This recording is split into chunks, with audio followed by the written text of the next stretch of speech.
My journey into leadership started years before I realized what the word leadership meant. Here with me today is Ejibola Adetokunbo Taiwo.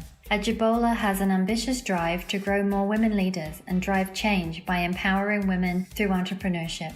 She is the CEO of Simply Ejibola Inc. and the founder of Decedulous Women Leaders.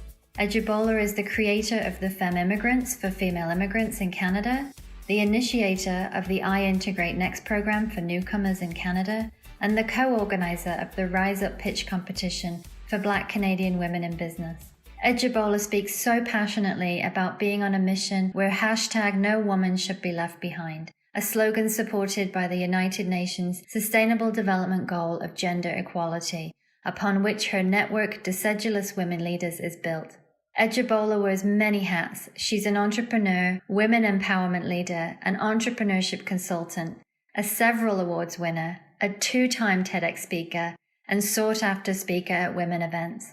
She was recognized as one of the 2019 top 75 Canadian immigrants by the Canadian Immigrant magazine. In the same year, she was awarded the Trailblazer Award of Distinction by the City of Grand Prairie, and her company also received the Mentorship Award from the Grand Prairie Chamber of Commerce. And in 2020, she was awarded the Rural Leader Award by the Universal Women Network.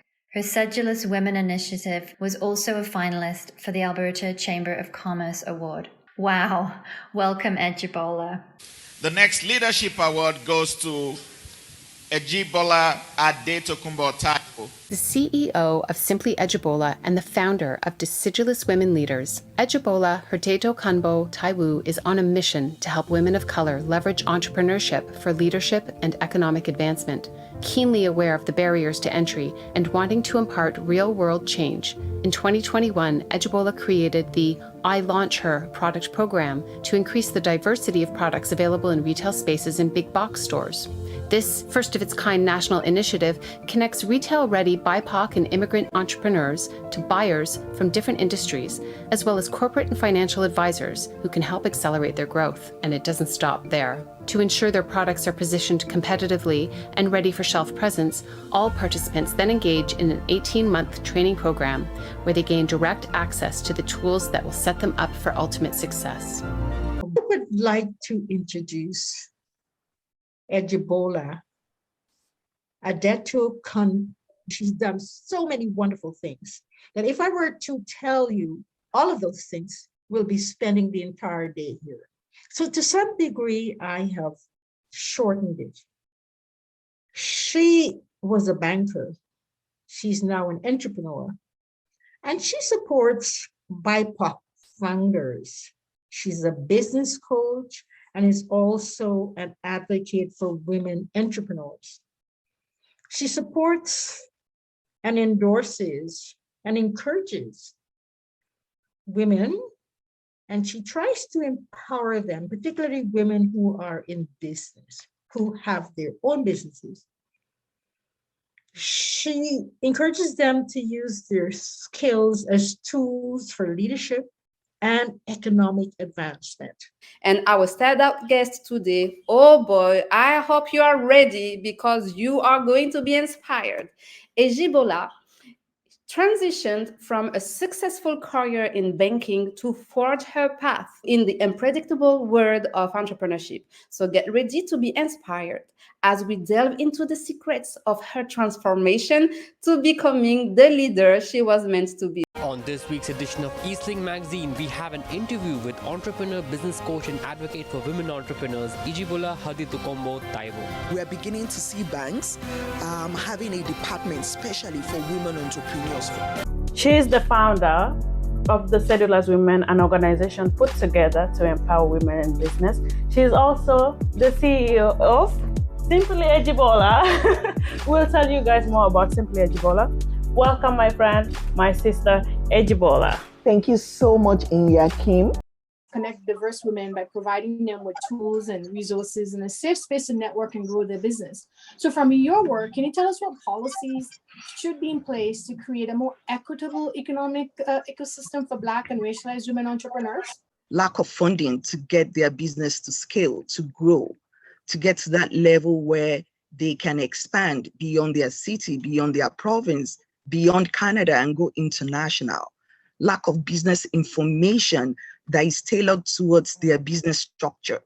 Lack of business resources, business kits and tools that reflect their type of business or that models their, their business pattern. Well, today my guest is Ejibola. She's with us today to expand our vision of what self-care is.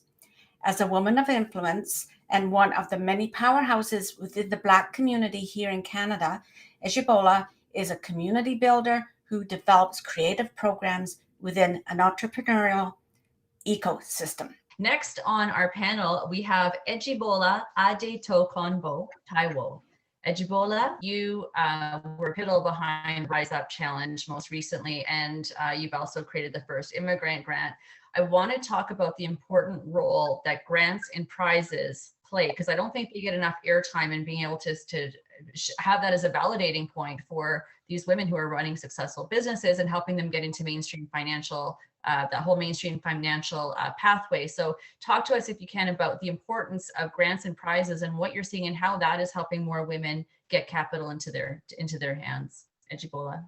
Giving them the mentorship that can help them accelerate growth and to discover further expansion opportunities like diversified markets and global expansion. Making available non-financial prizes and grants is actually an effective tool to uncover businesses that have the potentials to grow rapidly, to uncover businesses that that have that export tendencies, to uncover business ideas that can solve a national problem when taken to market, to help business women further validate their business idea, to break down barriers to financial capital, and also to uncover businesses whose success is simply based on referral to the right source of support.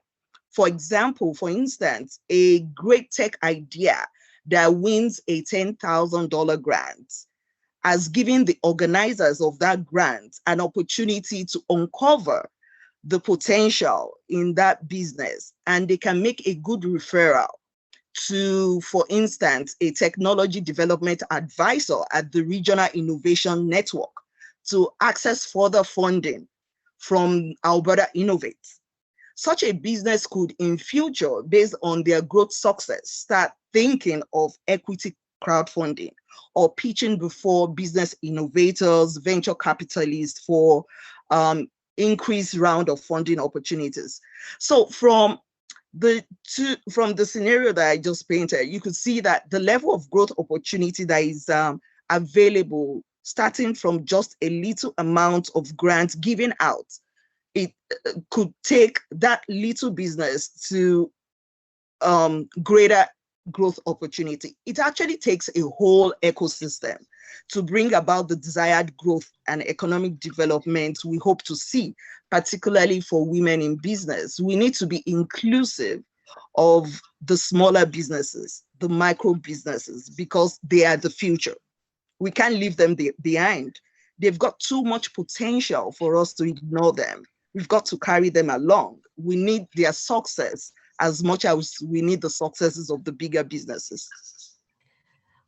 I'm creating a table now that is new, that I've never seen anyone before me do. And I'll be glad to pull every other woman with me to join me on this journey. Let's make history together.